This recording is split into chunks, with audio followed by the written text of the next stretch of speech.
the legislative session, things that are important for the ANC, and I'm sure she will probably want to make a couple of comments on the very disturbing events of yesterday. Thank you, Chairman, so much.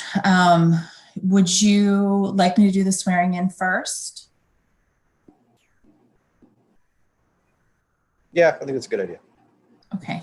And is it just Commissioner Orlasky or is there anyone else? I think it's just me. Do you like to affirm or swear? I will affirm. Okay. All right. Repeat after me. I, Daniel Orlasky, having been duly elected I, Daniel Orlasky, having been duly elected as a Commissioner of the Advisory Neighborhood Commissions as a Commissioner of the Advisory Neighborhood Commissions of the District of Columbia, of the District of Columbia, do solemnly affirm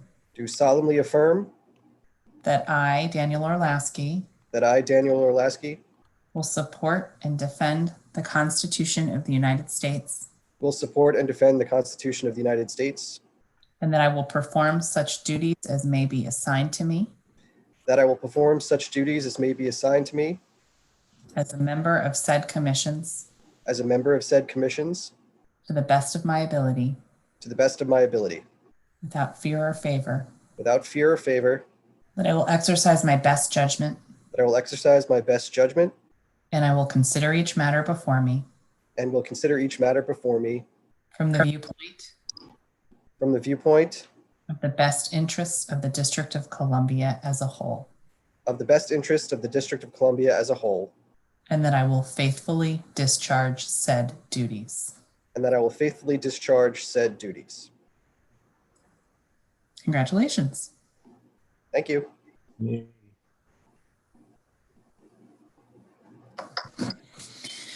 Well, Chairman, thank you so much for inviting me, and congratulations again to all of our new commissioners, and thank you to our returning commissioners for being back, for running again. It really is just such a strange day to be together and doing anything normal. I want to reiterate for the third time in as many days that I fully and forcefully condemn the messages and actions of the hate groups that have been here in the Capitol and the insurrectionists. Joining the mayor in calling for the Joint Terrorism Task Force to investigate and to ensure that the insurrectionists are prosecuted to the fullest extent of the law, and that also we get a full accounting of how it happened that they gained access to the Capitol, which is just astounding to me as someone who used to work there and had to go through security every morning just to get to my desk. You know, the thing that it really highlighted for me is that DC statehood, once again, is so necessary for us to just go about our day-to-day jobs, and frankly, to keep other people safe, right? We don't control our own National Guard. We certainly didn't have jurisdiction over the Capitol. And although MPD was preparing for weeks for this and standing by, they were told they weren't needed until it was too late. And so, you know, it's just it just drives the point home for me one more time that we need statehood. And frankly, if you've never been involved in statehood efforts, now's a really good time. I just got a message from one of our Ward 1 statehood activists who reminded me that if you have friends across the country who are trying to understand what happened yesterday, and it's very confusing, even for those of us who know the ins and outs of the different police forces and who does what in the district, now's a really good time to try to explain to your friends where the federal jurisdiction begins and ends, and also the need for statehood here in the District of Columbia. Because if we had been able to call in the National Guard when Mayor Bowser requested it, that wouldn't have happened. So that's my little plug to all of us as leaders to be pushing that message out.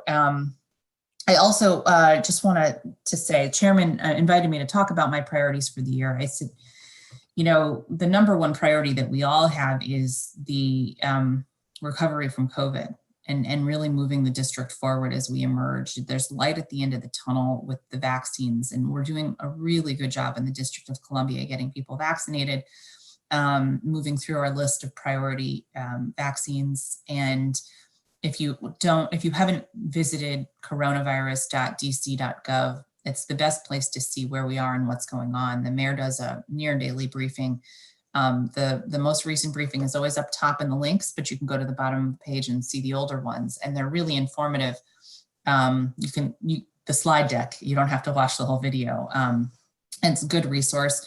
You know, I'm sure your constituents will be asking you about this. I use that website myself. As it is right now, there is a website to register for vaccines, but it's only open to medical professionals right now. And as each level opens, each tier opens, people in that tier will be invited to apply and make appointments. I've talked to a number of medical professionals who've gotten their vaccines. They've said it's been very easy to do, very easy to make the appointment. And they're really just grateful that the district is working so hard to get them all safely vaccinated. But, you know, looking forward beyond that, as the Ward 1 council member, as chair of the Committee on Human Services, I think I've already spent the past 6 years thinking about the populations that have been most deeply impacted by COVID here in the ward. And we have a lot of very vulnerable people. We have a lot of people of color. We have a lot of immigrants. We have a lot of essential workers. We have a lot of seniors, and they are all highest risk and deeply impacted by the economic downturn. And so the fact that my office has worked with these populations already makes us well positioned to serve them as we emerge. As chair of the Committee on Human Services, each year I've added additional funding to rental assistance programs, which is going to be incredibly essential as the moratorium is lifted on evictions. That's something I'm very focused on. In fact, and also the Department of Human Services has been working really hard during the pandemic to house people who are homeless in permanent housing with funding that I've put in place in the budget. In fact, I worked really hard for this council period to get joint oversight of the housing authorities, DHS programs that they administer the housing portion of, because there's been a huge logjam on the housing authority side to actually getting people into the housing and doing the inspections once DHS approves them. So we're really focused this year, getting people housed, making sure that we don't allow more people to become homeless, supporting those efforts, and helping our small businesses as well. And I know our Main Street reps are on tonight. You know, having established Main Streets for every corridor in the ward that didn't already have one is one of the things I'm most proud of in terms of supporting our small businesses. And the faces of the Main Street are our representatives at District Bridges, and the hard work that they're doing to help get our businesses back on their feet is going to be critical as we emerge from COVID. So, you know, it's hard to even think about priorities beyond that, but I have, of course, been thinking beyond COVID as well. And I'm really excited to continue the focus on social services, to continue the path towards ending homelessness in the District of Columbia. Next week, the Metro Washington Council of Governments, the regional jurisdictional board that meets of government leaders across DC, Maryland, and Virginia, will be considering my proposal as chair of the COGS Human Services Committee for a regional compact to end homelessness. This is huge. We spent all last year working on this as a committee, and presenting it to the full COG for their approval would mean that all of the 25 jurisdictions in the Metro Washington region would be a part of this compact to end homelessness. And that will take a huge amount of pressure off the District of Columbia, given how hard we've worked on this and all the resources we've invested. We need a little bit of help from our neighboring jurisdictions. And that's the goal here. So I'm psyched about that. And then the committee is also going to have 3 new elements. The Board of Ethics and Government Accountability may seem like a strange thing to add to the Human Services Committee, but I asked for it, and that's why it's there. And that's because of my deep commitment to ensuring that our government is upholding the highest ethical standards. The first bill that I introduced as council member was one to tighten up our ethical code. I think the Board of Ethics has been around long enough now that it's a good time to go through everything with a fine-tooth comb and make sure it's working properly, make sure it's staffed properly, make sure that our government does not have any glaring loopholes that people can get through to diminish the ethics of our government. And it's a good government is not a sexy thing, but it's a really important thing. Earlier this week, wow, it's been a long week. Earlier this week, the council also adopted the new sexual harassment policy that I worked on for the past 2 years to ensure that staff and visitors of the council have a very clear path for addressing sexual harassment, whether they experience it as part of their jobs or part of their advocacy. There is a very clear path for what happens if a council member harasses someone with outside counsel, an ad hoc committee. And the goal is that should someone be a victim of sexual harassment, they have a very clear path and they can be assured that it is worth it to them to go through the process, that there will be results on the end that get them justice. And that took us a while to get through, but we've adopted it unanimously on Monday, and I'm really proud of that. That's sort of an aside. That was my good government aside from the committee work. But the other two elements that we're adding to the Committee on Human Services will be the new Office on Deaf and Hard of Hearing, newly created, not yet funded. So we're just waiting for that, but we're going to be thinking through what it should look like and how to get it up and running and how to best serve the people who will utilize that office. And then the Office of the Ombudsperson for Children, which is established through legislation that I wrote, which is going to create an independent office that oversees all of our agencies that serve children, whether that's the Child and Family Services Agency, the Department of Youth Rehabilitative Services, various educational entities. Families and youth will have a place to go to know that their rights are being upheld and their services are being granted as they should. So I'm very excited about all of it. You know, you're the right audience for my wonky excitement. I appreciate you for that.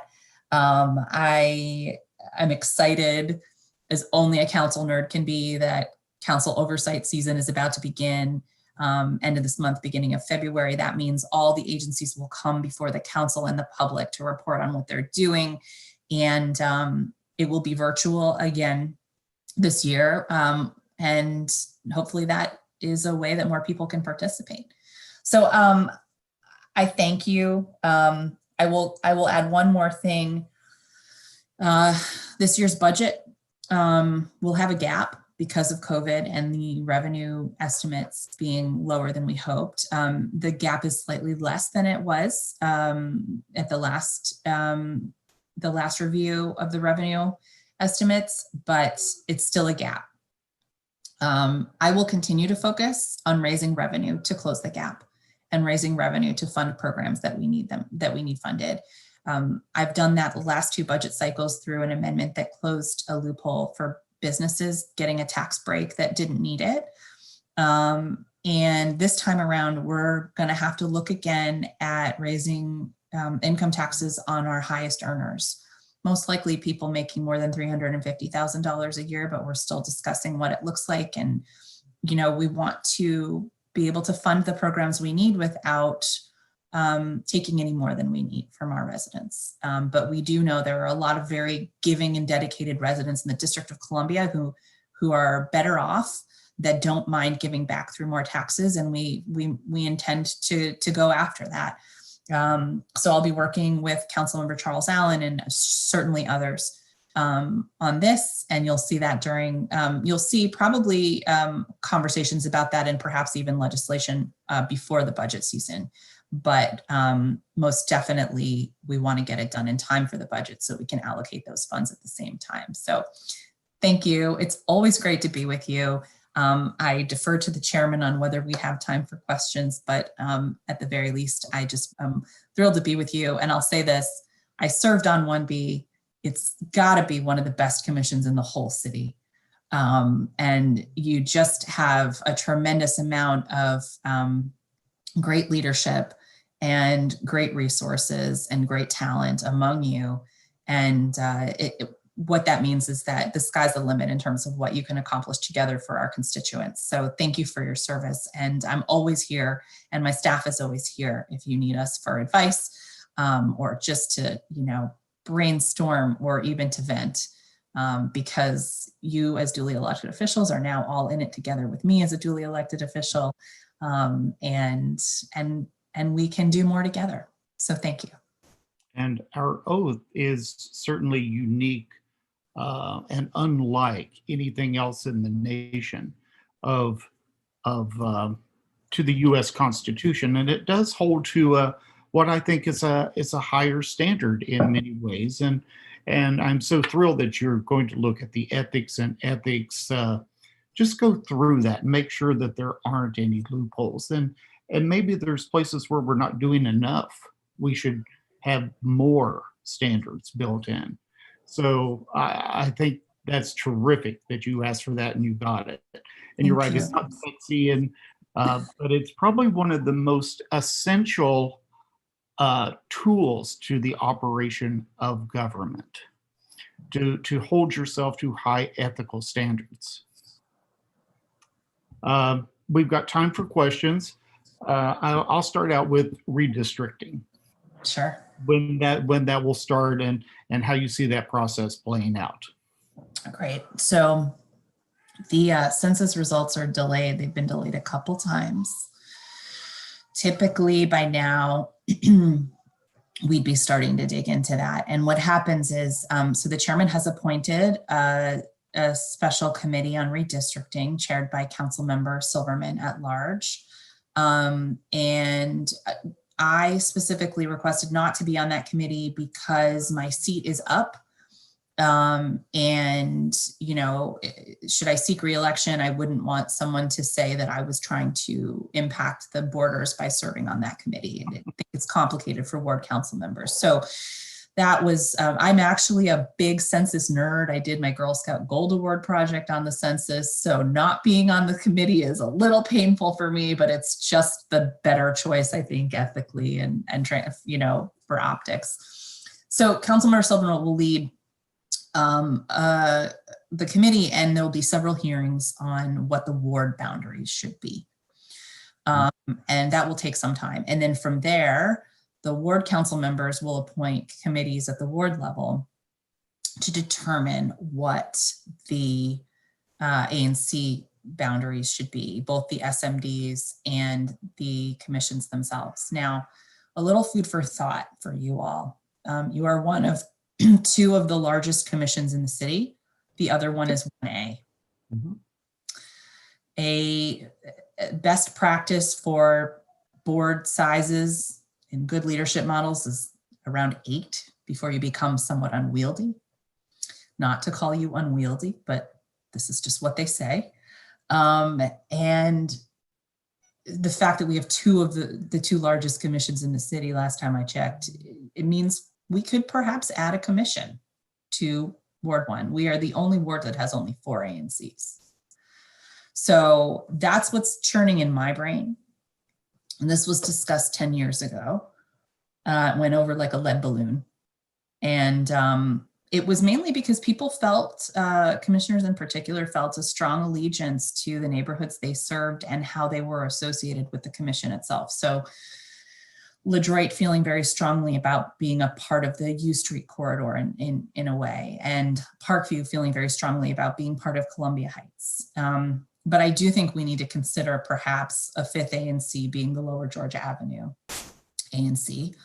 And that's, I'm tipping my hand here, but that's what I've been thinking about. Now there'll be other people who get to provide input and advise on that. And it's a collaborative process. So we'll get to hear from folks who've lived here and done this a lot in the past. And we'll get to hear from new people, and it'll be a public process, and we'll see.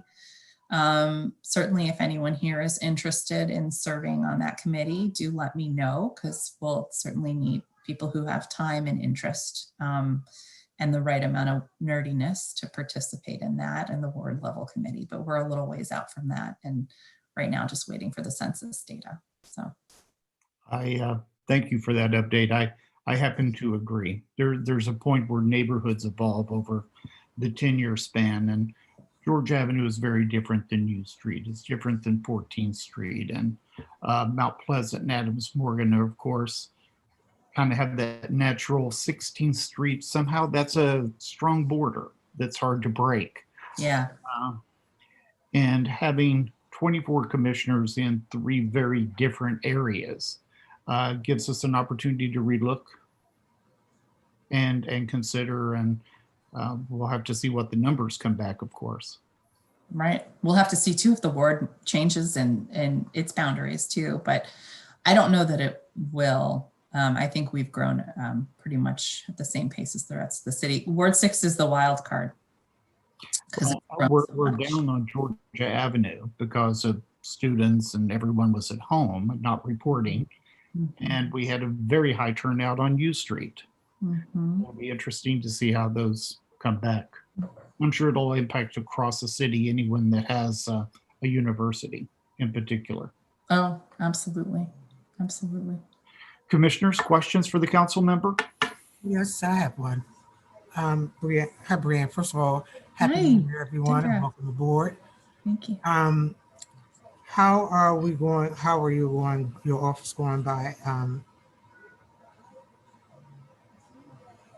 inputting persons who want to, because I would be, would like to participate in the redistricting. I'm one of those who would be interested in Oh, doing. good. Well, Luce and Oscar are taking notes, and anyone else who's interested, you can just email me and let me know. And we'll make sure we get a good representation from across the board. But Commissioner Thomas, your tenure on this commission and your time in the ward certainly highly qualify you. So Thank you. I probably shouldn't say this, but I'm going to volunteer myself too. I'll probably live to regret it, but. well, Patrick, got to be careful. You might end up chair. Say that again. Uh-oh. Is that Patrick? So you have to be careful. You might end up chair of the ward commission. Yeah, didn't think about that. Yeah, We need someone with your temperament, that's for sure. yeah. Okay. Good afternoon, everyone. How you doing? How you all doing? Quick question.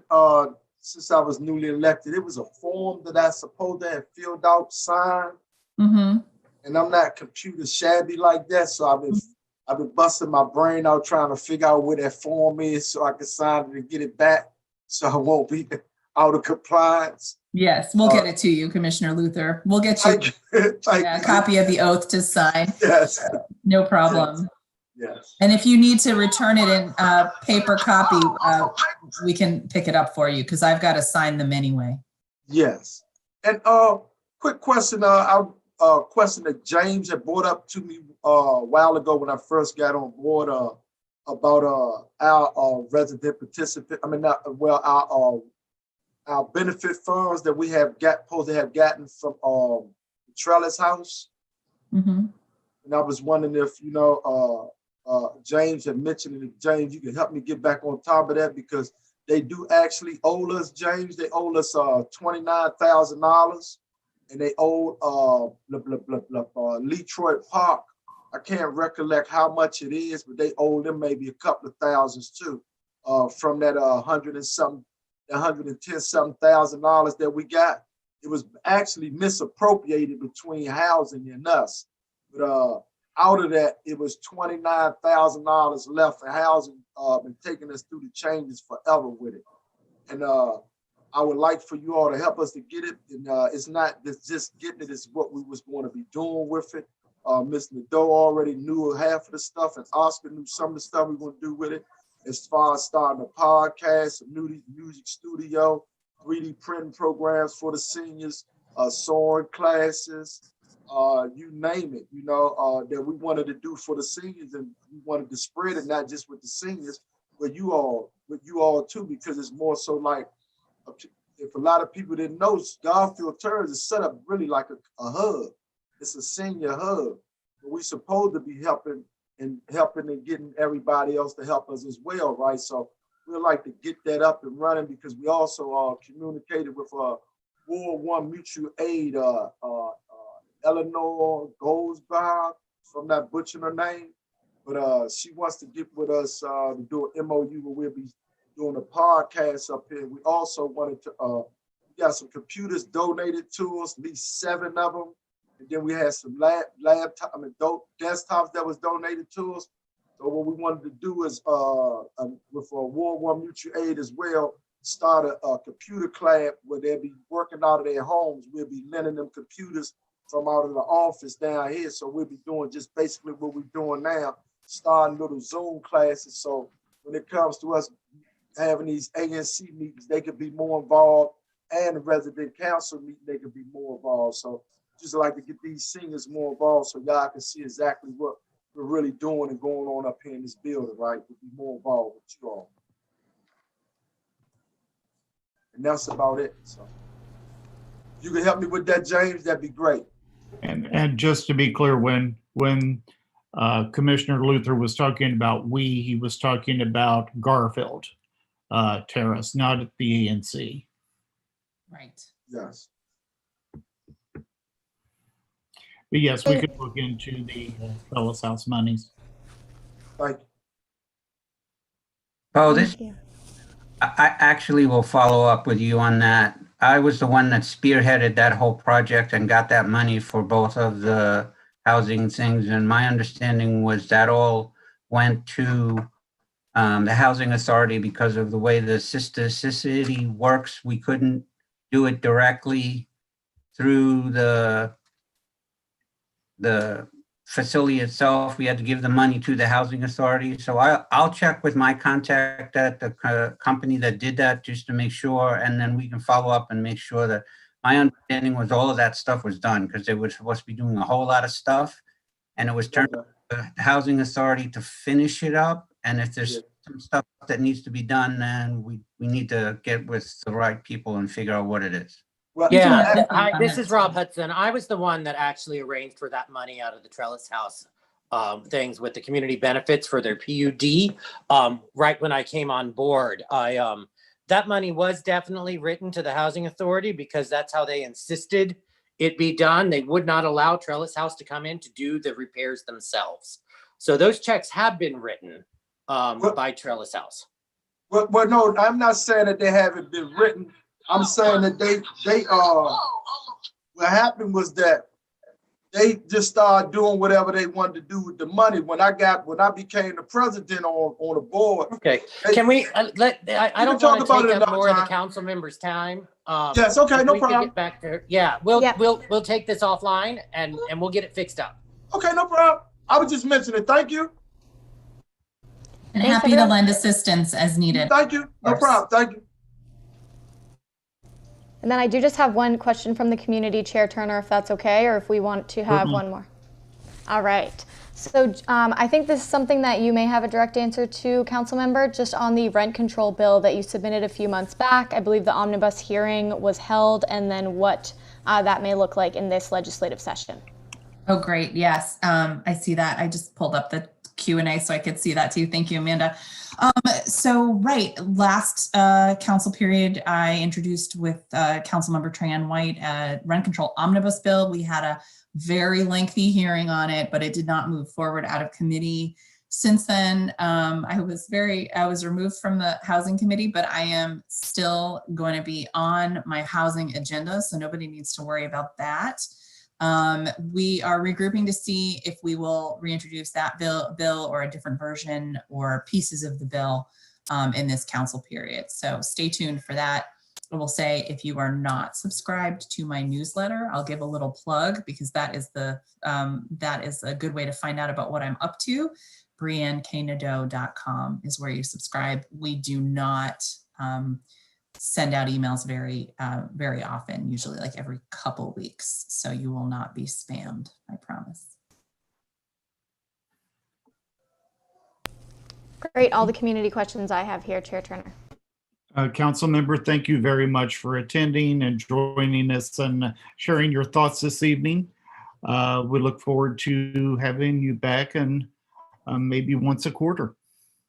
Thank you, Chairman. I appreciate the invite and I look forward to joining you throughout the year. And congratulations again to everybody on your elections and re-elections. Please, please do let me know how I can be of assistance to you as you serve. Thank you. Okay, commissioners, I will call the official session to order. It's 7 o'clock on January 7th. This is our first meeting of the 2021 term. Welcome to 8 new commissioners. Mr. Secretary, if you will call the roll. Commissioner Handerhan. Present. Commissioner Lasky. Here. Commissioner Luther. Here. Commissioner Thomas. Here. All right, perfect. Commissioner Sanchez. Tori's here, just on mute. All right. Commissioner Kay Floyd. Yes. Commissioner Ewert. Here. Commissioner Bena. Here. Commissioner Turner. Present. Commissioner Delaney, present. Commissioner Hudson. Here, present. Commissioner Harris. Present. That's a quorum of 12 of 12. Thank you. What a great way to start. Commissioners, you have an agenda before you. As Amanda pointed out, there are 2 items that are part of the consent agenda or were added, may not have made it to your packet, and that's approval of the 4Q20 and 1Q21 financial report that we send to the office of the ANC. I don't believe there are any other additions to the agenda. Is there a motion to approve the agenda? I move that we approve the agenda. Is there a second? Second. Discussion? All those in favor, aye. Aye. Aye. Opposed, nay. Abstention? Thank you. We have a consent agenda that is the December draft meeting minutes, the monthly financial, and the approval of 4Q20 and 1Q21. Is there a motion to approve the consent agenda? I move that we approve the consent agenda. Is there a second? I'll second. Discussion? All those in favor, aye. Aye. Opposed, nay. Abstention? The consent agenda is approved. On reports and action items, I don't believe there are any items unless Commissioner Kay Floyd, you want to make a statement on short-term family housing. Thank you, Commissioner. I have no further information. One of the pending issues is a curb cut, and I understand that we are expecting their presentation at our next meeting, so I look forward to that. Thank you. Public safety and community engagement, Commissioner Delaney. There was no meeting last month, but my colleague Amanda Farnan will give a quick update on the town hall with Councilmember Nadeau. Thanks, Commissioner Delaney. Yes, so just one other note, you don't see any representative from MPD on tonight because they are dealing with everything downtown. They're all hands on deck. I did receive word that we will have either a new lieutenant from the 3rd District or Commander Emmerman himself at our public safety meeting for January. So we will announce a date that works with him just so we can have all of your questions and updates given during that meeting. We'll make sure that everyone on this meeting right now is notified when that is, and of course in our weekly newsletter. So if you aren't subscribed to that, I know we're talking about newsletters today, but definitely anc1b.org, you can subscribe there. But from the town hall, I think that Councilmember Nadeau covered a lot of what was said at that town hall, but just stay alert for her updates as well. She always brings on some new panelists who give a great perspective to either violence interruption in DC or other community mediation tactics. So that was just a great note that I wanted to share, and to be sure to look out for our Public Safety Committee meeting to kick off 21. One more quick update. We did do a co-branded event with Mutual Aid in December, with Ward 1 Mutual Aid in December. We will be looking for other opportunities to support them as well as we move into the new year. But grateful for all that they've been doing in the community. Exactly. Exactly. And expect something in February with Ward 1 Mutual Aid as well. So Commissioner Luther, I know you're plugged in there, so we'll definitely get you up on that too. Thank you. Okay. ZPD, Mr. Nelson.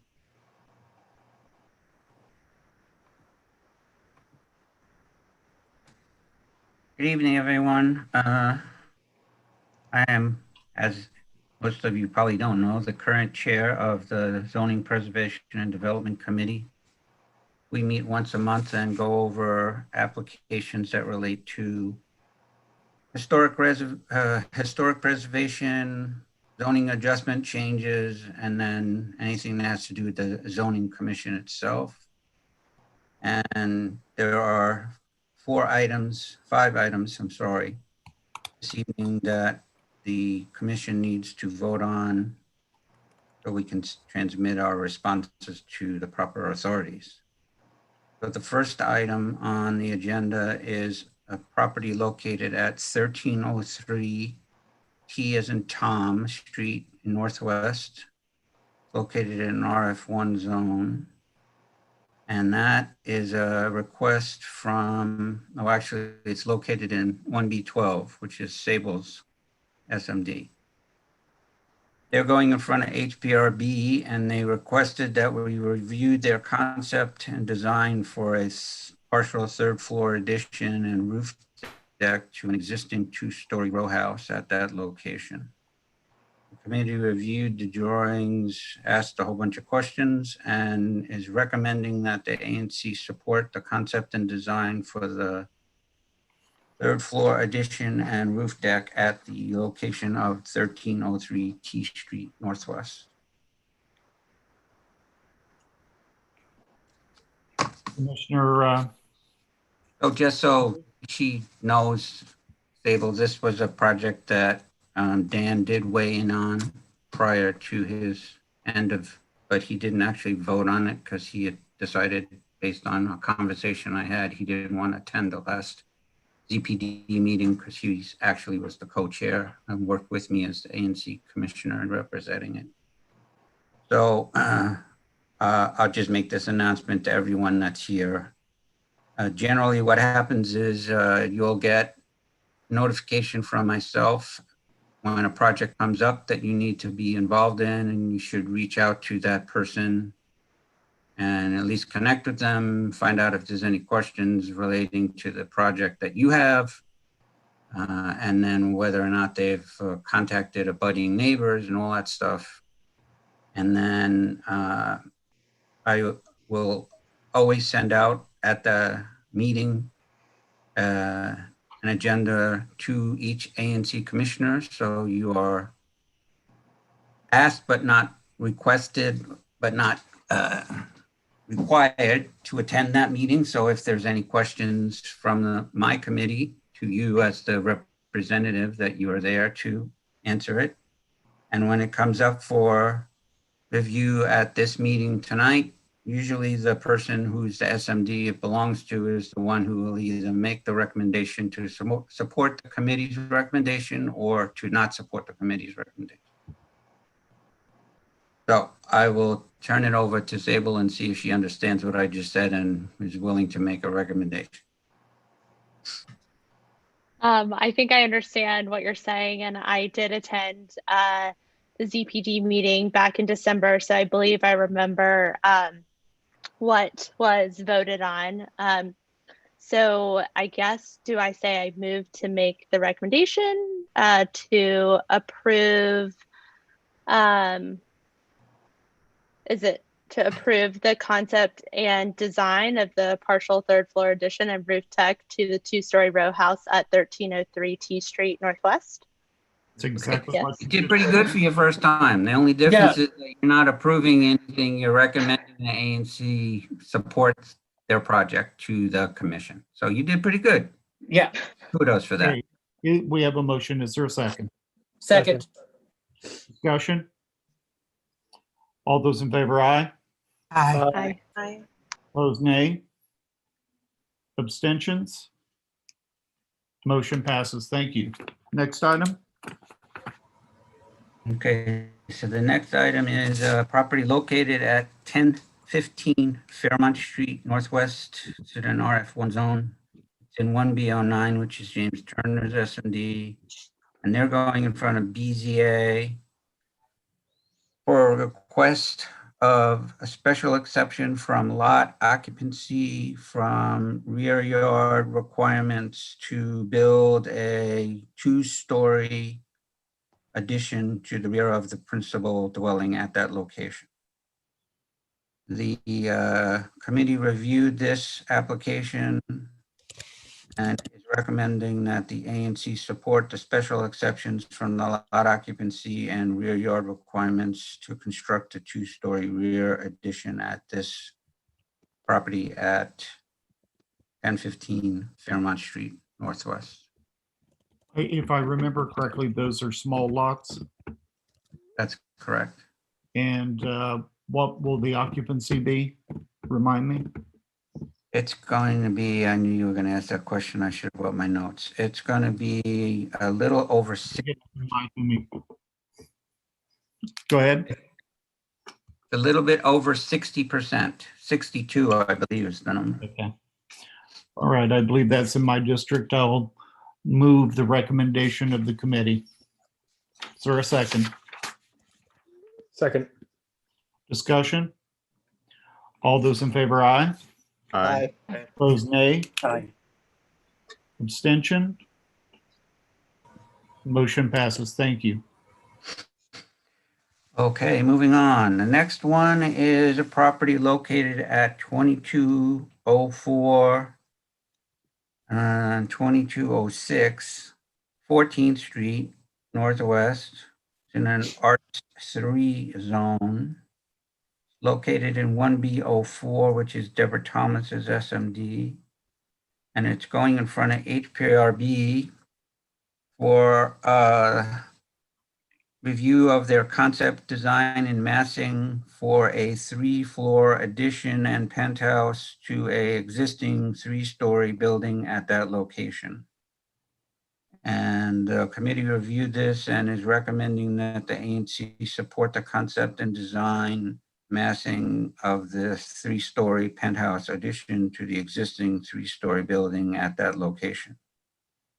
And they will more than likely be returning at a later date because they'll have to go back to BZA. But right now we're just doing the historic piece of it. What's that address again? 2204, 2206, 14th Street. Thanks. Commissioner Thomas, Yes, I was saying thank you. I'm sorry. is there a motion? I'd like to make a motion to approve. Was that the concept or was that for the additional height? This is the design for HPA. I'm sorry. Could you repeat that one last time, please? It's a concept design and massing. It's concept design and massing. Okay, so approve. 3-story addition. I'll make a motion to approve the design concept. Is there a second? Second. Discussion? All those in favor, raise your hand. Opposed? Abstentions? Passes. Thank you. Next item. Okay, the next one on the list is 1924 11th Street Northwest. It's in an RF1 zone. It's in 1B02, which is Dan Orlesky's SMD, and they are going to HPRB for concept design of a 3rd-floor addition to a 2-story existing row house. And committee is recommending that the ANC support this concept and design on the 3rd-floor addition for the 2-story row house at 1924 11th Street. Commissioner Orlowski. I reviewed the drawings and the application to HPRB, and I don't have any objections. So I will make a motion that the commission accept the recommendation of the ZPD committee to support the concept design of a shared third floor addition to a two-story row house at 1924 11th Street Northwest. Is there a second? Second. All those in favor, raise your hand. Opposed? Abstention? Passes. Thank you. Okay, so the last item on the list for tonight is Howard University's 2020-2030 campus plan amendment. And this is going to the zoning commission on the 25th of this month. And this includes SMD 1B01, 1B02, 1B03, 1B09, 1B10, and 1B11. That's where their campus includes. The applicant is requesting the ANC support the campus plan. And the ZPD is recommending that the ANC request that the zoning commission postpone the hearing as the university has not properly consulted with the affected parties or the ANC and requests a need for additional time to review and weigh in on this project. Is there Patrick, is there a form set up for that for additional review? I guess I haven't seen anything come through. Sounds like this was a little bit last minute, but I'm assuming nobody has set up time to review the updated plan. Say that again, I didn't hear you. Sorry, my internet's bad. I'm assuming that there's no time set up in January to review the plan with Howard's real estate leads. They have to have some more meetings with us. Although we've seen the initial plan, there have been some drafts. I had a discussion with Tony Freeman and told him that we were going to need more time to properly review this and they needed to cover it in more detail. As usual, we know with Howard that the first draft is never anywhere close to what finally gets submitted. So I haven't seen the latest draft. I did ask that Commissioner Hudson, Delaney, and myself and Patrick get a printed copy as well as an electronic copy. How many pages is it again? It's about 300 pages. I just got one delivered to me today because I told them I wanted to see it. They're supposed to be sending electronic copies to the ZPD committee. It's very difficult to review it online because you have to read other sections. Yeah. Okay. Yeah, that makes sense. So you want to move the recommendation? Yeah, I want to move that the commission recommend that the zoning committee postpone the hearing until the ANC commission has had a chance to review the plan. Is there a second, Commissioner Hudson? Yes, second. Discussion? If I could just really quickly say, I think I support this. I think it's really important for Howard to come to not just the ANC, but also the affected civic associations. And I know that they have committed to doing that under this new timeframe. So look forward to that collaboration. Commissioner Hanahan, is there a time set up for, you're talking about LaDroit Park Civic Association, I'm assuming? I believe they're planning to come to the January 26th meeting of the LaDroit Park Civic Association. And this new timeline as proposed by Mr. Nelson will allow that civic association to weigh in before the zoning commission. Okay. I'm just going to make a suggestion, Larry, based on our conversation that we've had before, that you need to reconnect with them because that's the problem that I've had already with them. And I won't go into a lot of detail here tonight, but they're just not being responsive at all to what needs to be done in talking to the community. And they didn't even show up at the last CBD meeting when they told us they were And then yesterday he calls me and says he wants us to push through something tonight on this. And I told him it's not gonna happen. Not gonna happen. Yep, that makes sense. Yeah, I hear you. I talked to Joe Leonard today. I hear you loud and clear. It's good advice. Thank you. Okay, Did- we have a motion. All those in favor, raise your hand. Opposed? Abstention? Passes. Thank you. Mr. Nelson?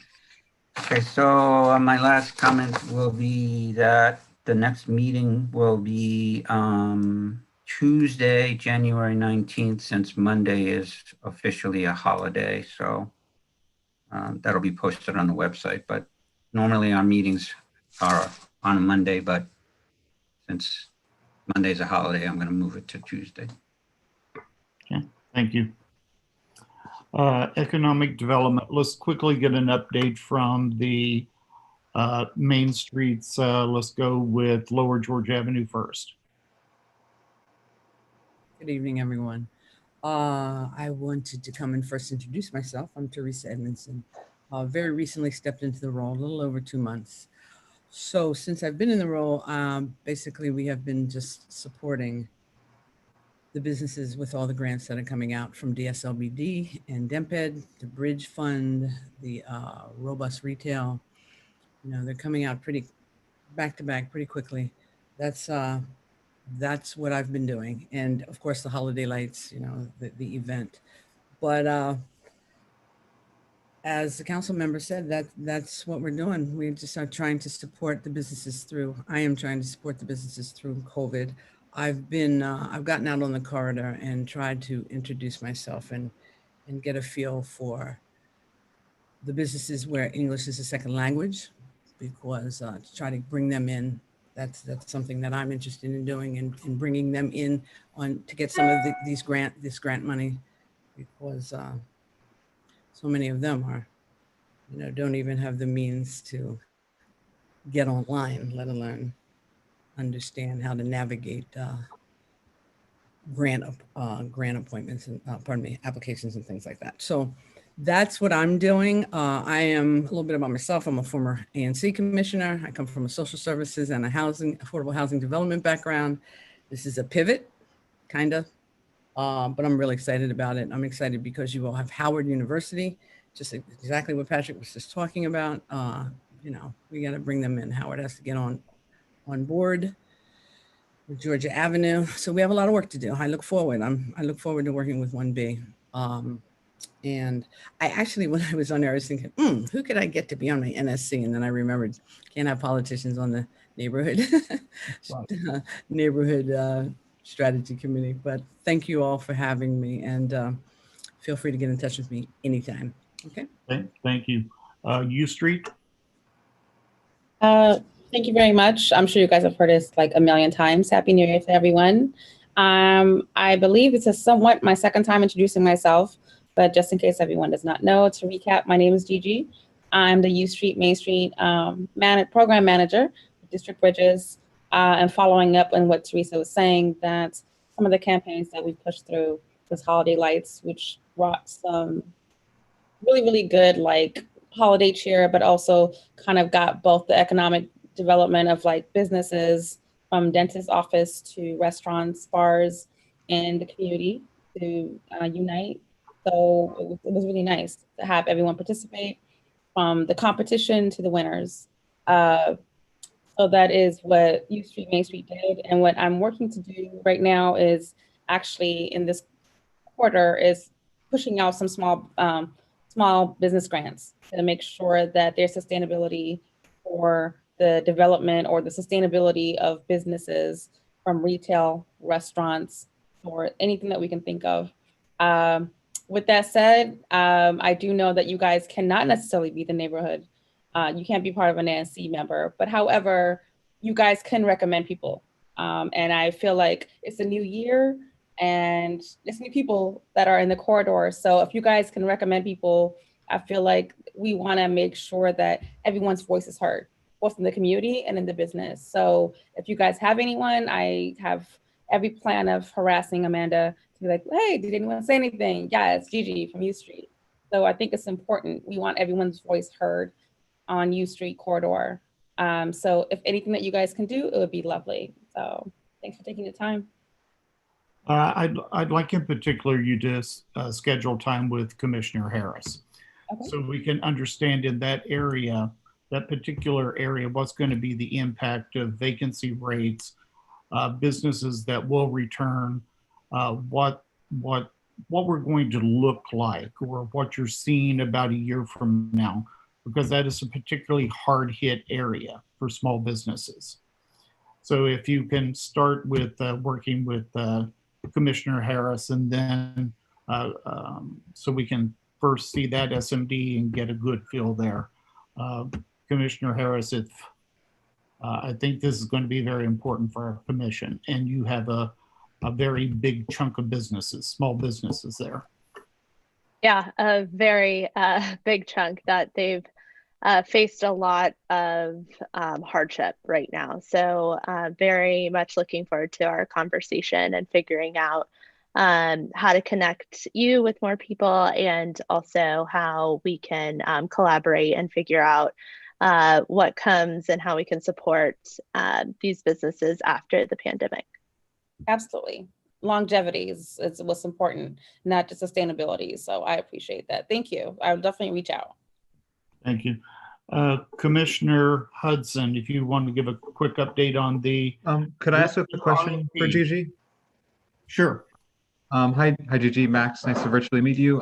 Do you have some like language that you could send us to share with neighbors who could potentially be interested in volunteering, of like what the capacity of the role would be? Absolutely. I'm happy. I will send out a blurb for everyone to be able to share that, not just the impact, but also in which you can feel like you're contributing right now. I know a lot of people tend to feel like their hands are tied right now. You absolutely can help out your community and your local businesses. So I absolutely will send something out. Awesome. Thank you so much. And have that language be whether it's Lower George Avenue or U Street, so we can just use the same language. Commissioner Hudson. Right. You want me to talk about the Reeves RFP that went out? Correct. All right. So the RFP was released on December 30th. Amanda's going to put the link to the RFP in the chat for anyone who wants to take a look at it. We had a say in what went into this RFP, and we hope to have a same great working relationship with DMPED and the Office of Planning as we review the responses to this RFP and settle on something that we think works best for the community. So I encourage you to read the RFP that's up on the webpage in the chat. And we will be discussing this in the Economic Development Committee meeting as soon as we have proposals to discuss. Is there anything else, Chairman? No, thank you. You'll probably get some requests or inquiries from people wanting to know what the ANC wants, what you're looking for. I can summarize it in daytime activation. We had a very active nighttime business corridor, but not a very active daytime business corridor, which makes for very expensive real estate when a business can only operate in the evening and maybe not open for lunch and such. So we are looking for retaining professional space, maybe a hotel, but things that are going to be more daytime activation than nighttime activation. And direct everyone to fill out an RFP, not to submit them to us. That RFPs go to DMPED. They will create a qualified short list, discuss the summaries with us, and then allow us to recommend a short list back to them of the top, usually the top 3 that we would recommend and why. Again, we're not privy and will not receive any of the financial information of the deal. It'll purely be on what services and what the look and feel of the building will be. I have a question. Is there going to be an opportunity for the committee to discuss what's in that RFP, or or, to go through it in some more detail, or was that done at the last committee meeting? The RFP is written, so it's already published, and we have provided input to DIMPED about what to include in this RFP. So the RFP is finalized and published. Responses to the RFP is where the committee is at now, and the committee will make a determination and recommend to the ANC, and the ANC will approve, disapprove, modify the list, or however we decide to do it, of the committee's recommendation. Probably sometime in the March timeframe will be our first look. Thank you. You probably saw an email today from Ernest Johnson. Mr. Johnson is quite upset that we wouldn't support his proposal before he inputted into the RFP system. That's just not the working relationship we have with DIMPED to promote one proposal over another before they've shortlisted to make sure they're valid proposals. Yeah, we don't work with developers or proposals to help them format them or meet the guidance of what DIMPED puts out for the RFP. We only weigh in on once developers have put in their proposals and they come to the ANC through the Economic Development Committee. So at this point, we are just waiting to take a look at all the nice shiny pictures that come in these development packets and things like that. So it's usually pretty fun at this point going forward. Since we're also a tenant in the building, you may be asked what the ANC requirements are. 250 square feet. Yeah, we don't need that much. Well, in fact, that's what the statute says. Oh, okay. Any other questions? And sometimes we don't realize we've been doing this for a while, and we may forget to bring up something that's we just think that everybody knows. So it's important to ask questions and make sure we're all working toward the same goal on that. So thank you for that. I don't believe the Transportation Committee has met. ABR, Commissioner Orlowski. We had a scheduled meeting in December, but we did not have a quorum of members attend, so no business was conducted. We did have a nice chat with some potential new members, but other than that, nothing was actually done. So I don't have anything to share at the moment. There are some community-led protests that continue. The ANC, I think there's only one ANC-led protest, but we haven't had the roll call hearing for that yet. So the next meeting normally would be the third Wednesday of the month, which would be January 20th. I am going to recommend we move that to the 21st. I will also be consulting with the members of the committee to make sure that date works, because it's a kind of an important one. So that's the plan, to meet on the 21st.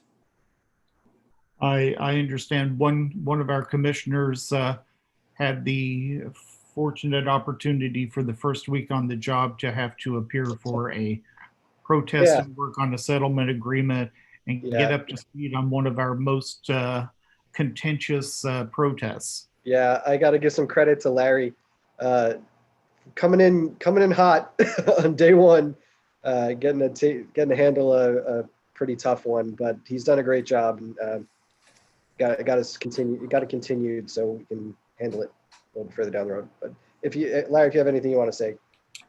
No, just thanks to you, Dan, and to the chair for helping me get up to speed and continue the work of Commissioner Norman. It was a good learning experience so far. We do have a community member, Daniel, who wants to just address something about ABR. I assume this could be something discussed at the January meeting, but wanted to give him a chance to address everyone. Okay, so Daniel, I just allowed you to speak. If you come off mute, you can address the commission. Did I do that correctly? Can you hear me? Yes, sir. Great. I just wanted to say good evening, Happy New Year. My name is Daniel Kramer. I'm the managing partner at Gogi Yogi, which was approved for a ABR license, ABR license at 8th in Florida in 2019. And I also am the managing partner at 2 Duke's Grocery locations in DuPont, Foggy Bottom, as well as in Woodley Park. We are applying for a license in ANC 1B at the corner of Vermont and U. It's currently a white building with an empty grass lot. The grass lot was used by Service Bar. The placard is up. I am completely accessible. We've been operating a combined probably about 15 years between the various locations with not one ABR violation. I'm a resident of ANC 1B, and I'm very excited about this project and about working with the ANC again. There's a lot of new faces here, so I just wanted to say hi. I don't know if my visual is on, but I'm saying hi as well. And happy to answer any questions now or later or by email about the project.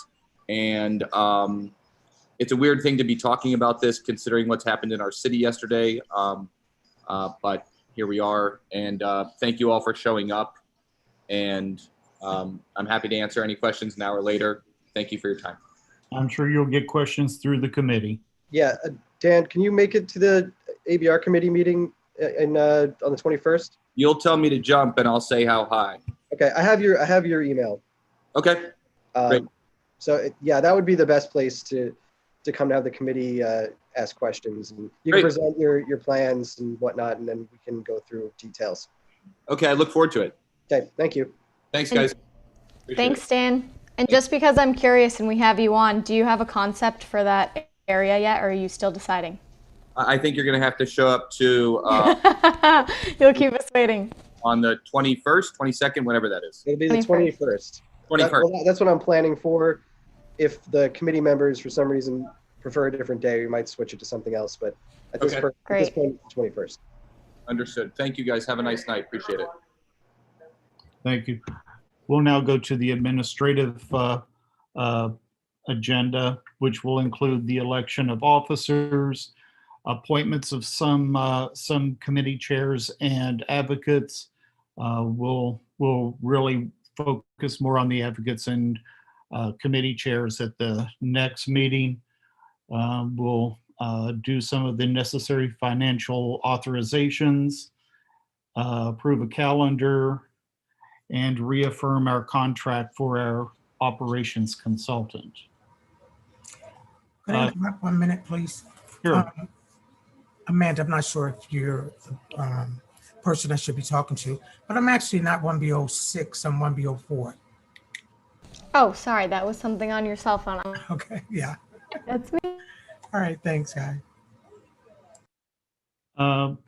We will start with the election of 2020 officers. I'm going to ask Commissioner Orlowski to lead this section, asking for any individual candidates or a slate of candidates. Okay, thank you, Chairman. This is my first time moving a slate of potential candidates, so I guess my first thing would be to ask if I'm doing this correctly, and if I'm not, please tell me if I'm not. Well, let's start with asking if there are individual candidates. Right, okay, so I guess the first thing we will do is ask if there are any individual candidates for the role of, do we go through each one specifically, individually, or we just? Either way, people can just say if they want to run for something, like all right, let's just keep Harris it wants to be the treasurer. Maybe she'll nominate herself. Let's start with that then. Is anybody interested in nominating themselves for a executive position? There's a chair, vice chair, treasurer, and secretary. I nominate Commissioner Turner for the chair position. I think there'll be a slate of candidates proposed. Yeah. Where did Danny go? Thanks, Danny. But if no one else is going to put their name out there, then I'll just move the slate that I sent around. That would be The chairman would be James Turner, vice chair would be Dan Orlaski, treasurer would be Rob Hudson, and secretary would be Danny Delaney. So I nominate those four for those positions. Okay, there's a slate being moved. Is there a second? Second the slate. Thank you. Is there discussion on the slate of candidates? All those in favor, raise your hand. Those opposed? Abstentions? We have our officers for 2021.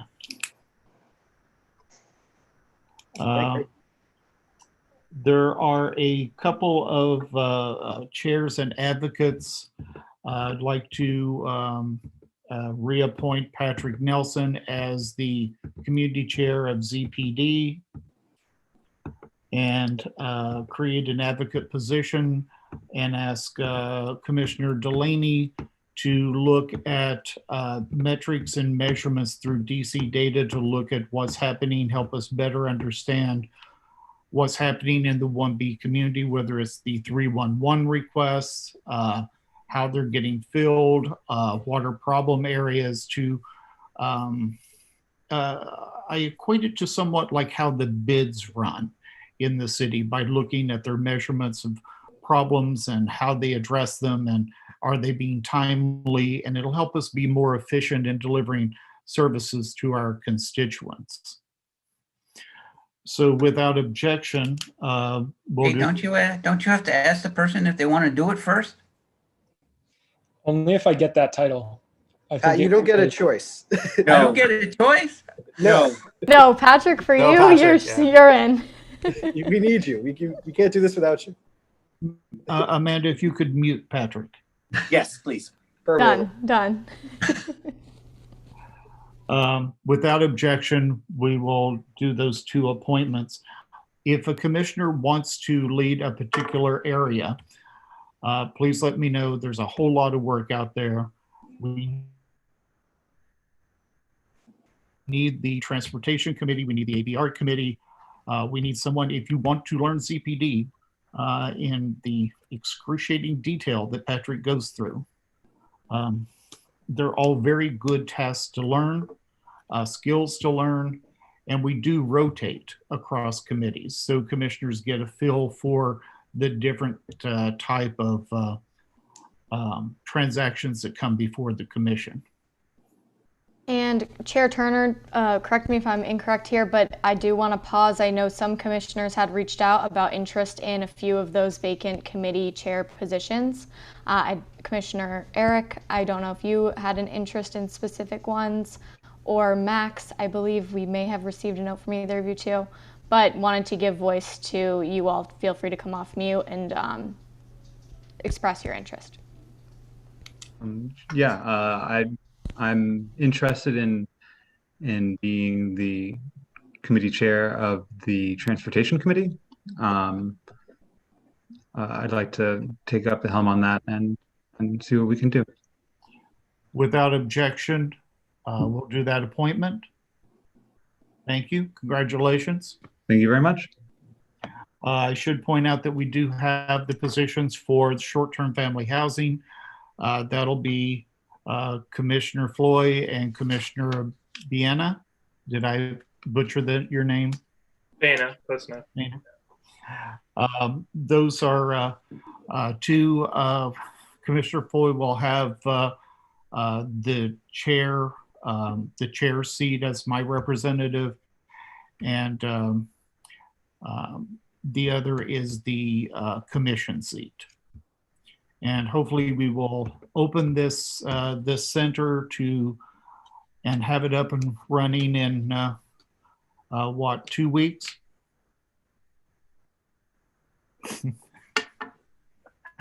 We've been quite impatient and want to get this get our model for the city open here.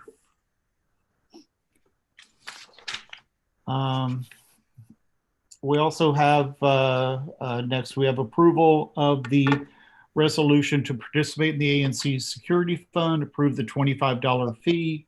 Chairman, I think there was one other person that wanted to Oh, I'm sorry. Was Go ahead. there? I'm sorry if I'm jumping. No, I think that might have just been it. If anyone else does want to come off Okay. mute, go ahead. But I think it was just Max who had. Could I just add one thing? We were planning on doing committee appointments in February. So if anybody is interested, especially in the ones we were just talking about that are vacant, I guess transportation is now filled, but the other ones, please make your intentions known and let us know if you're interested. All of them are great learning experiences, and it's, especially if you're new, it's a great way to get to know processes and procedures and things like that. So, and even if you're not, please. What are the other ones that are ABR. supposed to get? Somebody. ABR. He's quite anxious to get someone. Dan, he's not getting rid of that one. I'm gonna still be on it. I just. Do we know which ones are still open? Yes. ABR is open. What's the ZPD needs a commissioner chair. Patrick is the community chair. We usually have a commissioner chair too. What else? Economic development and public safety and community engagement. Yeah. Those are the other two. And because of his involvement in the new developments, would there be an objection to Commissioner Hudson being the chair of economic development? And is anyone interested in ABR now?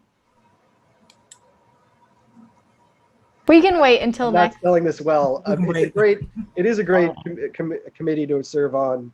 The people that we work with are great. I just don't think I'm going to be able to do it now with other things I'm going to have to be doing. Everyone should attend committee meetings. ABR is a really transactional committee. If you're an organized person and can just keep track of some licenses and reach out to a couple people, it's kind of cake, but you have to be very organized and on top of it. And the other thing I'd mention is that we just finished the renewal periods for ABR license renewals, which means all of the licenses in 1B have already been through this process. All the existing ones, let's put it that way. So the volume of work is not going to be terribly high. You might have some new businesses, like Mr. Kramer is going to be opening a new business. You might have some new licenses like that, or some substantial changes to licenses, but the bulk of the work is already done and will not happen again for 3 years. So yeah, this is the year to learn ABR as opposed to last year. This is the time to get in it. I'd be interested in it. Can I talk to you more about it offline? Yeah. Thank you. Yes, definitely. I'm not taking it right here and now. I understand. And we'll talk about if anybody else is also interested, we can all have a chat about it. I can explain everything. And I definitely recommend coming in January. I am interested, but not just from the perspective of there are a lot of businesses in 1B12. So Eric, if you do take the reins, I am happy to make sure that I'm at the committee meetings and helping where I can. Yeah, it's also one of those committees where where the formats of the settlement agreements and things like that are pretty much done. You just kind of follow a simple process for each one. Of course, you're dealing with some irate people on everyone, but there's templates and things like that we've already prepared. And I think that it's probably better if we talk about this at the meeting in January. But there are some larger initiatives that we've gotten started that are pretty exciting and are things that I think you might want to you might enjoy sinking your teeth into, either one of you or both of you. It is a good time for this committee. It's with all the renewals having been mostly completed.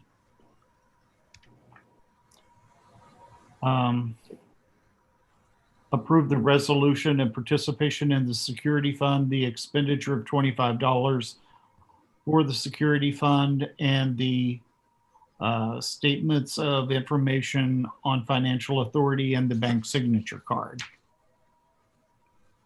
Is there a motion to approve those? So moved. Second. All commissioners will get an access to our bank account. You can only read. It's not very exciting. It is an industrial bank, so if you're skilled with stone tablets, it's a very good way to do it. All those in favor, aye, or raise your hand. Opposed, nay. Abstentions? Thank you. We meet on the first Thursday of each month, unless it is a holiday week, and then we go to the second Thursday. We do our notifications via listservs and social media for our committees and our commission. Is there approval of the calendar and notifications?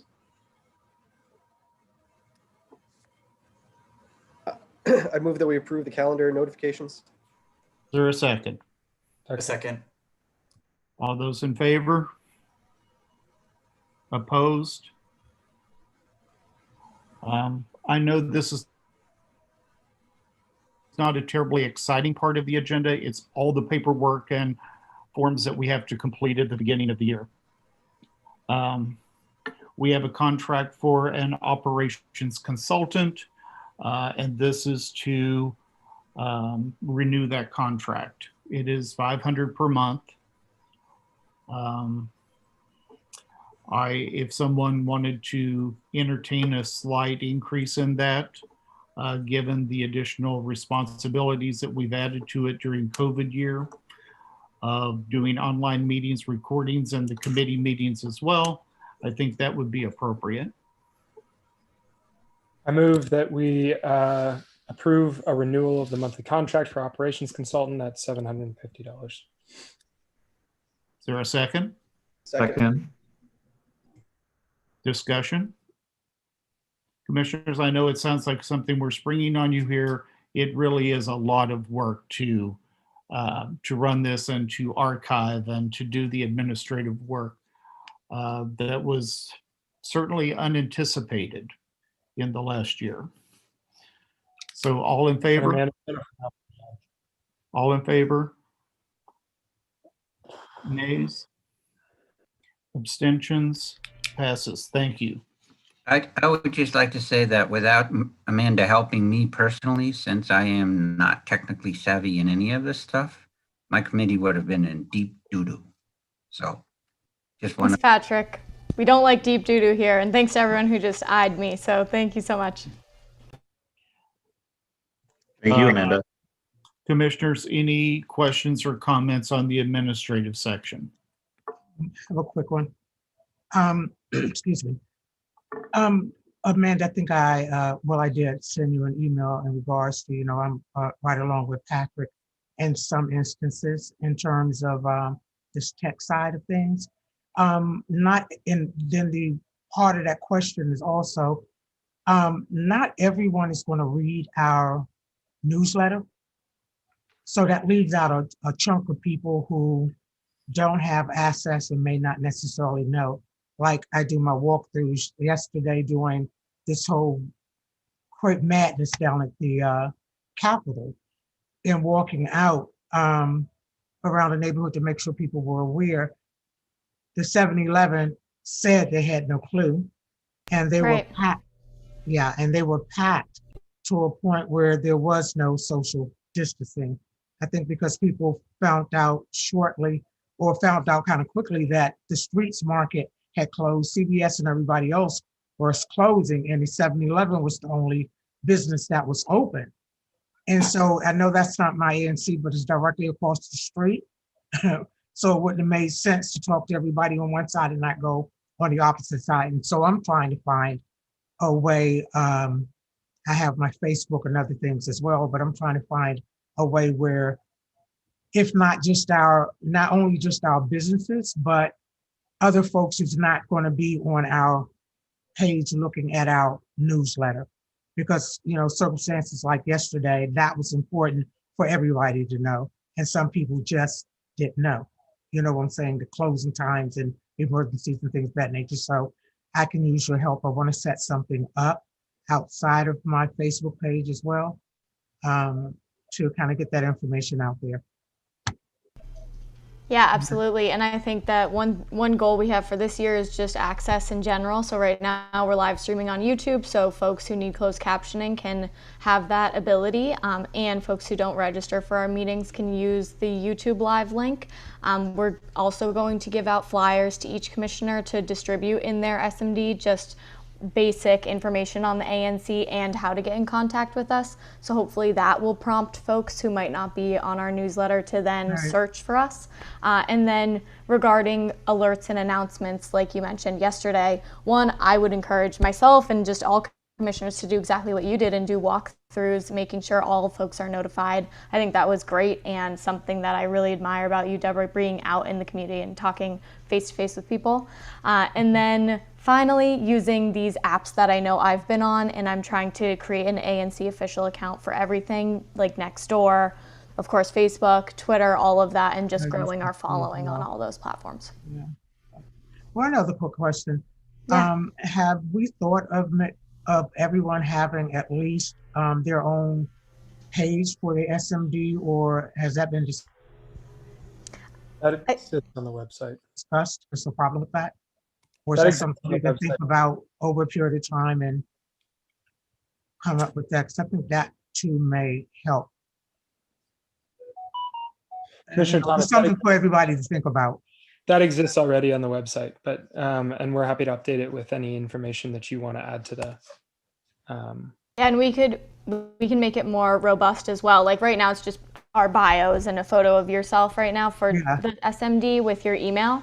But I think we can definitely build that out further and have new details and everything like that on the site. Okay, it'll be nice to have my face on my site. Yes. Other than it's been there for almost, 2 years and more. Somebody else's face with my name.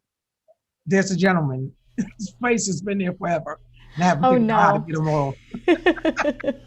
Well, we got to get him off, but I have you on our site, so that's good. Yeah, if you're talking about your email, Commissioner Thomas, that's something the email. You'll have to take up with Octo and Gottlieb. Okay, because he's been there won't be able to forever. fix that for you. Yeah, I get Brad is attached for Commissioner Orlesky's commissioner from 2 years ago. He comes up as his picture. So yeah, that's something you'll have to talk with Gottlieb and Octo about. Yeah. All right. Thanks, guys. I actually was able to punch my way through, and I now have my own face there without contacting Gottlieb. So I think you can do it yourself if you work your way through it. Okay. And then Commissioner Thomas, I'll just say one thing I've been looking into, because you're very right, a lot of people don't have internet access, but most people do have cell phones, and there are some free or low cost mass texting platforms. So I'm looking into that where, my constituents could opt into it, and then I could, send a text about the curfew, like you said yesterday. Yeah, and that's what I've been doing, using the Nextdoor, the texts and things of that nature. I just figured that because there's a lot of different ways of getting mass, out there, that we could have something attached to our name, our email, or whatever. I'm just kind of catching up with a lot of this stuff. But thanks again. Well, Gottlieb did get $100,000 to implement a ANC constituent notification system. I think it's been 2 years, and we're still waiting to hear when that requirements may even be discussed for it. Okay. He hasn't finished chiseling on the stones. Let's go to community announcements. Office of the Mayor. Moises, are you on for Anthony? Yes, Moises was filling in. I know he had to step away at the middle of our meeting, but I don't know if he is back. If not, Anthony did send me a note that he will give written updates from the Office of the Mayor, and of course they are quite busy. Oh, Moises, I think I see you. No. I see him. Oh, he's coming on. Maybe we can go to Oscar. I see is on from CM Nada, and then we could go back to Moises. Hi, good evening, everybody. I don't have any announcements at this time, but I would like to take this opportunity to introduce myself to the new commissioners and other neighbors who might be tuning in for the first time. My name is Oscar Montiel, and I am the Constituent Services Director for Councilmember Brian Doe's office. Congratulations on your new role. I am excited to begin working with you all to better serve the needs of our neighbors. If you have any questions or concerns, I can be reached at omontiel@dccouncil.us or 202-394-5537.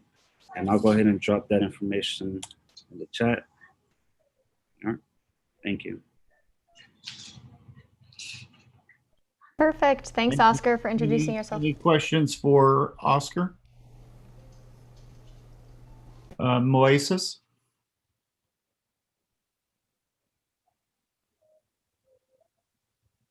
I can't hear you, Moises, but I can see you. I don't know if there's a way.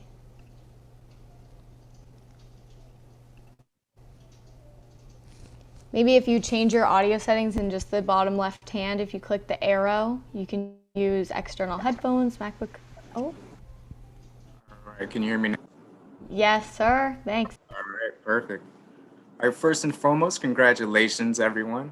For those of you who haven't had the opportunity to meet yet, my name is Moises de Rosario. I'm the Ward 1 liaison, well, one half of the Ward 1 liaison for the Mayor's Office of Community Relations and Services. That being said, I understand that one of the most pressing updates is in connection with the events that took place these past, 2 days. And that being said, Mayor Bowser and Chief of Police Robert Conti, they've made it very clear that the District of Columbia and MPD and its local and federal agency partners will be collaborating to make sure that we hold those who sought to bring so much chaos to our city accountable. And as we know, First Amendment activities aren't new to the District of Columbia. And Mayor Bowser continues to make sure that those who look to peacefully protest can do so, while at the same time ensuring that District of Columbia remains safe for all of our residents and communities. Mayor Bowser also extended the public emergency she declared on Wednesday for the next 15 days. The new order is expected to end on Tuesday, January 21st at 3 p.m., one day after President-elect Joe Biden is expected to be inaugurated. Another update that I have has to relate with vaccine updates. I got a lot of inquiries from the community as it related to phases and vaccine rollout. So right now, the District of Columbia is in phase 1A. Phase 1A is for the population should be using vaccinate.dc.gov to schedule an appointment. And phase 1A is for workforce and acute care hospitals, specialty care hospitals, long-term care facilities, public health settings, home health aides, outpatient settings, dental settings, and pharmacy settings. So I got a few questions about the next roll of phases. So the week of January 11th, which is going to be phase 1B, DC residents, it's going to be for DC residents who are 65 years and older. DC Health launched vaccinate.dc.gov to make it easier for individuals working in healthcare settings to get vaccinated. And I think as of right now, 3,600 appointments have been made through, through the portal. And just as a reminder, for the two vaccines that are available, the Pfizer and the Moderna vaccine, both vaccines are double dosage vaccines, meaning that you have to take one and then the other either 21 to 28 days after the first dosage, 21 for Pfizer, 28 for the Moderna vaccine.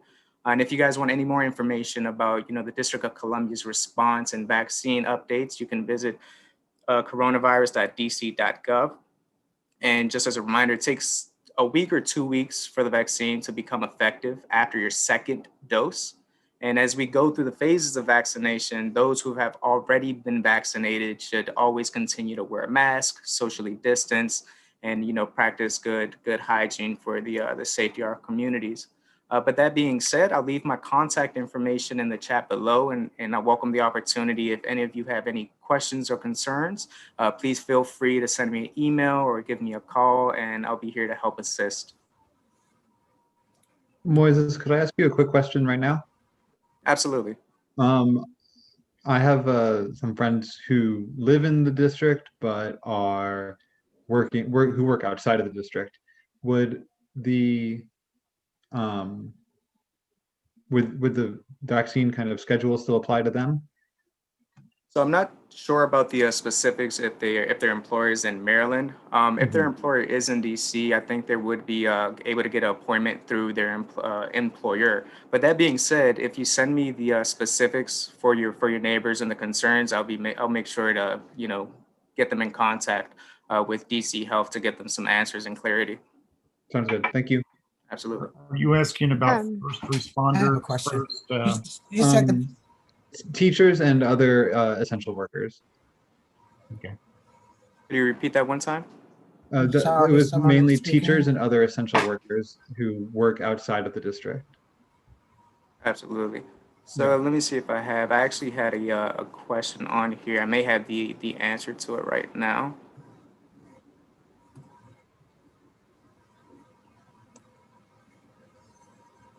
Yeah, so the week of January 25th, that's going to be specific categories for essential workers. That includes public safety workers, grocery store workers, workers in pre-K through 12th educational settings and childcare. So that's going to be the week of January 25th when the vaccination will be made available to them. Sounds good. Thank you. Absolutely. I have a few questions. So for phase 1B, did you say 65 or 75? 65. 65. Okay. On coronavirus.dc.gov, it says 75. And then for phase 1B, I did want to, is DC on track to still be in phase 1B for next week? Because that's the week of January 11th. We should be, but given the current circumstances and as information is available to us, those things may change. But also, as I receive the information, I'll be more than happy to share that with the commission for your awareness. Great, that's really helpful. And then if you all are on track, should residents who are 65 or older, should they go ahead and register this week, or should they register the week of the 11th? Right now, just because I think this was mentioned during the presser, that just because we don't want to overflow the systems to those that need it right now during phase 1A, it's recommended that when the vaccine becomes available to that population, that's when they begin registering for the vaccine. Okay. Thank you so much. No problem. I thought I just heard you say. I thought I just heard you say that folks had already started registering in that age group. Was I not hearing that correctly? Did he leave? No, ma'am, I'm still here. Right now, we're on phase 1A. So those are going to be for, as I said, for hospitals, specialty care hospitals, long-term facilities, and healthcare settings. The next population, which is the week of January 11th, that's going to be for DC residents who are 65 years or older. So they're going to be part of the second phase. And that information is going to. I'm sorry? Okay. And that information. You can that visit either information. vaccinate.dc. Folks know. I mean, are they just keeping up with the COVID information hotline? I mean, it's going to be some way of folks of that age group knowing, like our senior citizens buildings or the Office of Aging or something of that nature, or you're not quite sure? I'm not quite sure, but I could say that the Office of Aging is definitely going to be a partner when it comes to identifying that certain population. But that being said, if there's any specific concerns or specific a concern for a specific resident in your SMB that you'd like some clarification on, if you send me an email, I'll be more than happy to get you the information. Okay. It's mainly the seniors. Okay. Thanks.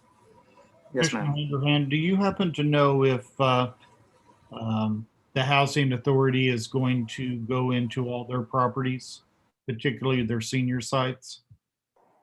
I don't have any information as it relates to DCHA doing so.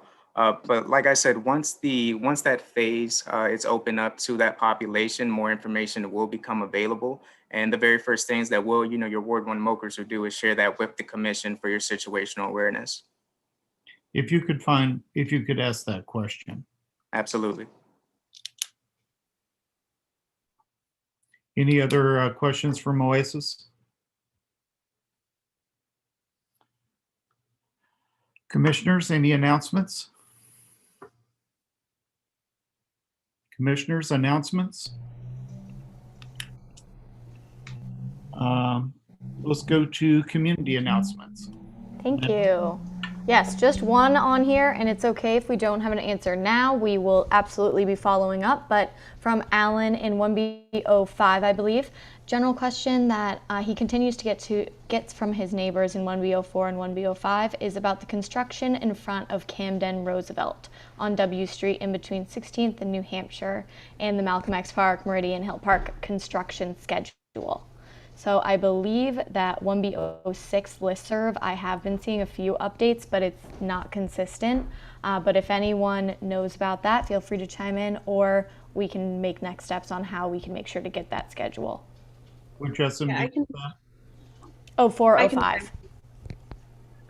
So on the construction, so it's a part of the PEPCO capital grid. Yep. They have an updated schedule on their website. You can track it in real time.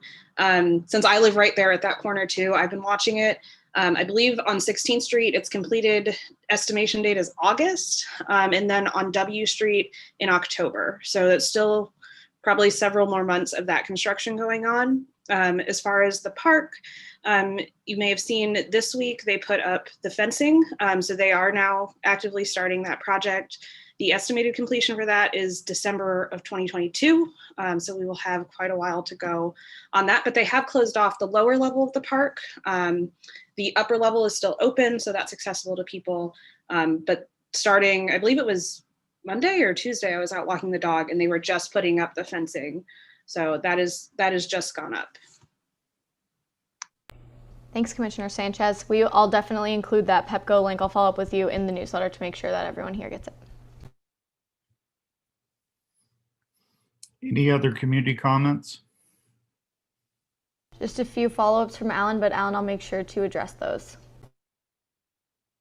Amanda, could you also, on that same topic in the newsletter, maybe include the link to DC Water? Because I've gotten a few questions about the DC Water projects, and there's some of that going on Fairmont and Clifton. Perfect. Yeah, absolutely. Thank you.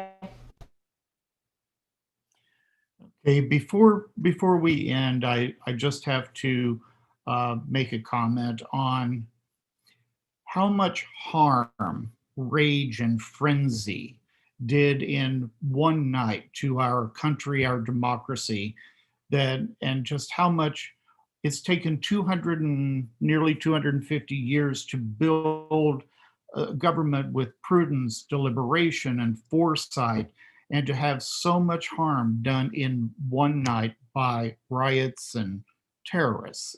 Those were not protesters. That was much beyond a protest. And hopefully we have learned and we can grow and be even better in its aftermath. So thank you, everyone, and thank you for your service.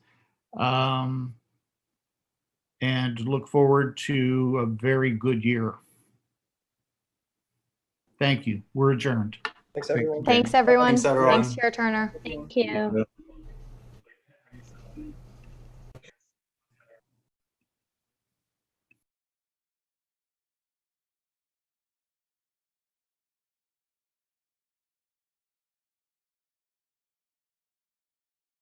Bo, we adjourned.